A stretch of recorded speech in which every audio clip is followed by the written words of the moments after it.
This looks so cool. Today I'll be mixing polyurethane with mica powder for a stencil art project.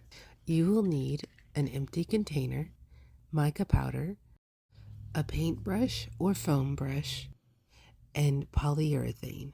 Other than gloss varnish, you can use Liquid-X, Floral, or polyacrylic. Be sure to wear a mask when using mica powder, as you can see it is very fine and can get into your lungs and cause damage. Let's get started. Since this is my first time mixing these ingredients together, I wanted to test the waters with a little bit of mica powder at a time. I wanted to find the correct consistency for me and my project. I found that if I see a little bit of purple color after I'm done mixing, I should make it a little bit more thicker so that I could see more of a gold pigment after the paint dries. By the way, this bottle of pigment cost me $3.47 on Temu if you are interested.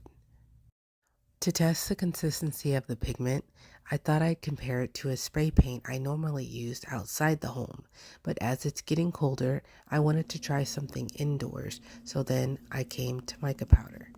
At my first attempt, it did come out too thin, so I would have to apply multiple layers in order to get the consistency that I wanted. So instead, yes, I'll be adding more pigment and reveal the side-by-side comparison. Until then, this is my first attempt. I'm using here a damask stencil for $179. It slipped my mind that I did have a bigger brush that I could be using. I do end up using it later. Okay, so here is the light coat, and now I could add more powder. I don't have a scale to show you exactly how much I add, but I'll try to get a close up here. So now for my favorite part. This looks so cool.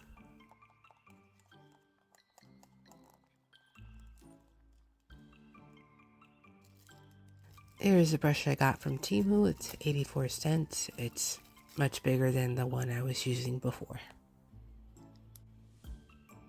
Now that the pigment is much more concentrated, I don't need that much of it. Everything in that jar right there actually covered my entire dresser. Here is more of the consistency I was going for. It looks pretty awesome so far.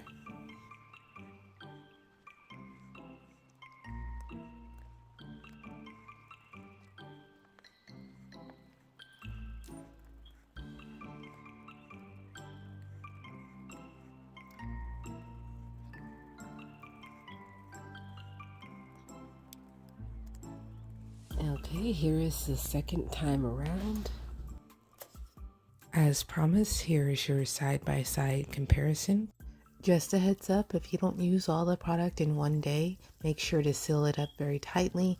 It can dry up overnight. Subscribe for more, and thanks again for watching.